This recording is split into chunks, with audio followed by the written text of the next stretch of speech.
Dramatic moments on the high seas caught on video. The Coast Guard giving chase to drug smugglers who were tossing bales of cocaine overboard as they tried to make their escape in the eastern Pacific. This part of a series of recent cocaine busts. 13 tons of cocaine seized. That's worth about $350 million.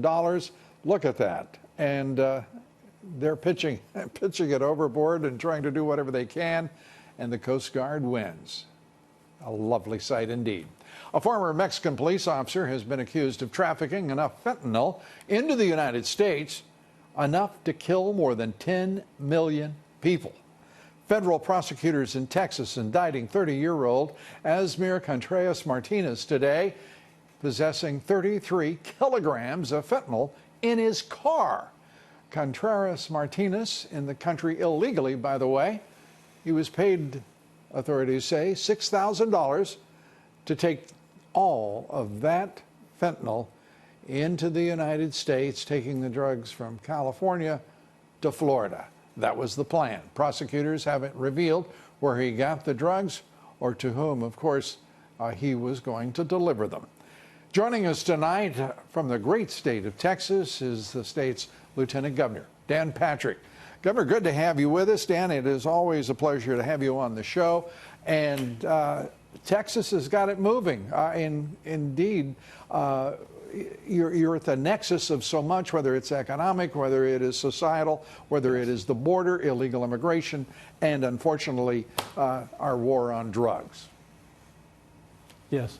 Lou, always great to be with you, and welcome back. It's great to have you. Well, thank you. Let me tell you something, Lou. I think today potentially is the biggest day in advancement of border security this century. Well, I realize that's only 19 years and a few months, but in modern times that we've been dealing with this border crisis, today is the biggest day. Two big events happened, Lou. Let's start with the latest one. And I haven't had a chance to read the full opinion because it literally was breaking as I came into the studio. But the Supreme Court ruled that Donald Trump can use military funding to build the wall. And that is obviously critical. The wall will be built. Critical. And the radical Dems, with all of their lying, their viciousness, their hate, it looks like they're not going to be able to block this because the law is on this president's side. He is on the side of law and this Constitution and this country. The Democrats have a very difficult threshold to overcome, I believe now, because he is winning at every level. Yes. Do you agree? And Lou, think about this. $2.5 billion, I agree. And $2.5 billion, Lou, around 10 million a mile. It can be a little less. It can be a little more. I think the president will negotiate an even better deal. But let's just say it's 250 miles for that $2.5 billion. In Texas, that's about what we need to really go forward and secure the border from Brownsville on the Gulf Coast all the way to an area called Falcon Lake up near Laredo. Right. If we can get all of those funds or much of those funds, we can pretty much put up a wall across that area or these big barriers. Right. The second thing, and Lou, what you said is so right on. He wanted to build a wall. The Democrats have put up a wall to block him. He found a way to go around them. And now this is such a major decision. The second thing today, the third-party agreement with Guatemala that some media had reported, not Fox, but some media said it was a dead deal, that their Supreme Court had said they couldn't do that. Well, they weren't today paying they attention signed that to in the the Oval president Office. if Now, they what thought does it was that going to be a mean? dead That deal. means that people coming from Honduras and Nicaragua, since now this is a third-party country, that's where they have to ask for asylum.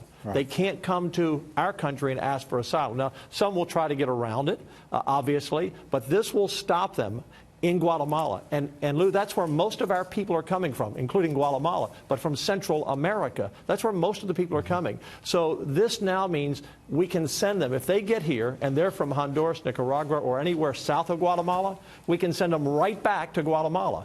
Obviously, the president carved out a very lucrative deal, in my view, with the Guatemalan government, where they have 60% of the people in poverty, Honduras 65% in poverty. So I'm sure they put this deal together, and you add that to the threat of tariffs on Mexico, and since they pulled the tariffs back and Mexico yielded, and they put 6,000 troops on their southern border with Guatemala and helping us on the northern border, our apprehensions have been down about 25% in May and in June. So this significant developments just today, added with the Mexico help, we may see a dramatic reduction in apprehensions. And Lou, if that happens, I think he's going to win next year anyway, but he'll win by a landslide. He's got the wall, he's got the economy, he's got foreign policy, he's got the American people.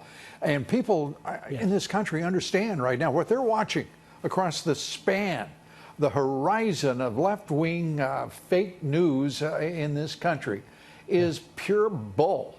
The polls, as he points out occasionally, when they say 43% or 46%, whatever, you know, you can add another 10, 20% to that. Because we saw the very same effect, the Trump effect, in 2016. And it's going on now. It's just, I think that this president right now is already a historic, and as I've said on this broadcast for some time now, a historic president because of what he's achieved. But with today's victories and this week's victories, Mueller turns out to be exactly what we thought he was, a partisan I'm offended, hack. by the way, Lou, on that. When they, you know what the Democrats said? Well, he's 74. Excuse me? I know a lot of very sharp people, including the man in the Oval Office, who are in their 70s and very sharp. I mean, I thought, it was, well, he's 74. Let me tell you something, Lou. I'm involved as a lieutenant governor with people who seek appointments for various ambassadorships or positions. Wait a minute, Dan. Who's 74? Pardon? Who's 74? Mueller. Okay. Yeah. I just want to make sure. Well, you know, they said, well, he's 74, so that was a reason for his forgetfulness. The president is much younger than that. I just wanted to point that out. with appointments to the White House. You got it. And what happened with the real question, Lou, that caught my attention, they said the Democrats meant it as a positive question to make him look fair and balanced, that he supports Republicans. Look, they said, who appointed you to U.S. attorney? Do you remember that question? Yeah. He didn't know. Well, the great news is an appointment from the President of the United States. As bad as Mueller looked, he couldn't remember it was as bad as Mueller looked, Gerald Nadler, Adam Schiff, and their cronies in the Party of Hate looked even worse. And everything they do from here on, it is clearly established. They're card-carrying members of the Party of Hate.